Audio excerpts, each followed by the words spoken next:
gudoomiyaha gobolka Mudug Axmed Xuseen Shire Buqaari ay wehelinayaan isku duwaha wasaaradda tamarta iyo kheyraadka biyaha galmudug ee gobolka Mudug Axmed Xasan Faarax gudoomiye ku-xigeenka degmada Gaalkacyo injineer Maxamed Cabdi Cilmi iyo mas'uuliyiin ka socda hay'adda AMC ayaa si wada jir ah xariga uga jaray dayactir lagu sameeyay in ka badan 4 ceel isla markaana lagu kordhiyay haamaha kaydka biyaha matooro iyo solar kuwaas oo ku kala yaal deegaano hoos yimaada degmada Gaalkacyo mashruuca dayactirka ceelasha iyo dhamaystirka agabyada muhiimka ah ee looga baahan yahay ceelasha ayaa waxaa hirgeliyay hay'adda AMC iyadoo ay maalgelisay hay'adda Somali Humanitarian Fund Axmed Khayr Macalin Maxamuud madaxa hay'adda AMC ee gobolka Mudug ayaa sheegay in deegaanka ay ka wadaan mashaariic ballaaran oo ku aadan sahlidda adeegga biyaha maanta waxaan u joognaa munaasabadan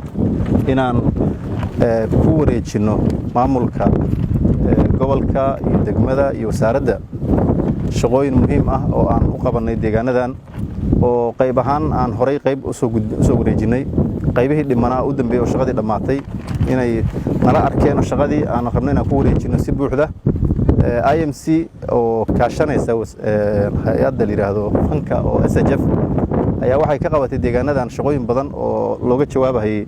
abaarihii badnaa oo aadka u dhib badnaa oo deegaankan soo maray oo welina jira oo biyo dhaamis ay ugu horeeyeen iyo shaqooyin badan oo la qabtay waxaa garab socday horumarinta ilaha biyaha oo deegaanka iyadoo taas laga faa'iideysanayo oo la xaqiijinayo in horumar lagu sameeyo biyaha deegaanka waxay IMC ay ku samaysay dib u habeyn iyo qalabayn ilaa 4 ceel oo uu ka mid yahay ceelka Rasan oo hadda aan joogno ceelka Docol iyo ceelka Liixanaano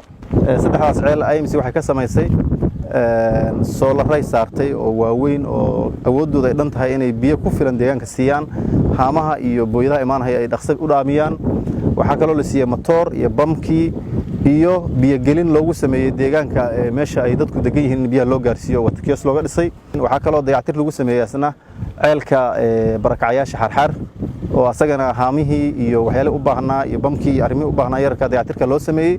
bedelkeedina lagu la ballamay inuu dadka barakacayaasha deegaanka ku nool uu biyo bilaasha inuu siiyo ilaa inta mashruuc ka dhamaanayo waxa kale oo IMC ay samaysay 2 haamood oo aad u waaweyn oo laga sameeyay ceelka Bitaale iyo ceelka Sarjimaale waxaan rajaynaynaa insha Allah maanta inuu noqoto maantii aan kulli furayaasha ku wareejinayno maamulka gudoomiye ku-xigeenka degmada Gaalkacyo injineer Maxamed Cabdi Cilmi ayaa ballan qaaday ilaalinta mashaariicda adeegga dadweynaha ee lagu taageerayo bulshada kuwaas oo ay ugu horeeyaan ceelasha biyaha iyo agabkooda ka degma ahaan hadii la idmo mas'uuliyadana saaran waxa weeye inaanu hantidaas bulshada loo ilaaliyo sida ay tayna looga faa'iideeyo aan bulshada hadii la idmo aysan dhibaato ku arag anigoo ku hadlaya magaca degmada waxaanu cadaynaynaa hadii la idmo inaanu si hufan ugu ilaalin doono hantidaas ummadii deegaankan ku noolayd isku duwaha wasaaradda tamarta iyo kheyraadka biyaha galmudug ee gobolka Mudug Axmed Xasan Faarax iyo gudoomiyaha gobolka Mudug Axmed Xuseen Shire Buqaari oo ugu dambeyntii ka hadlay munaasabadda xarig jarka mashaariicdan ayaa uga mahad celiyay hay'adaha iskaashanaya mashaariicdan muhiimka u ah ceelasha kuwaas oo wax looga qabanayo adeegyada biyo yarida ee gobolka ilaahay mahad ka gaarto aad iyo aad bay u mahadsan yihiin hay'adda AMC maanta waxaan u joognaa in aan fayskii labaad aan xarig jarno annagoo ka kooban wasaaradda biyaha gobolkii Mudug madaxdiisii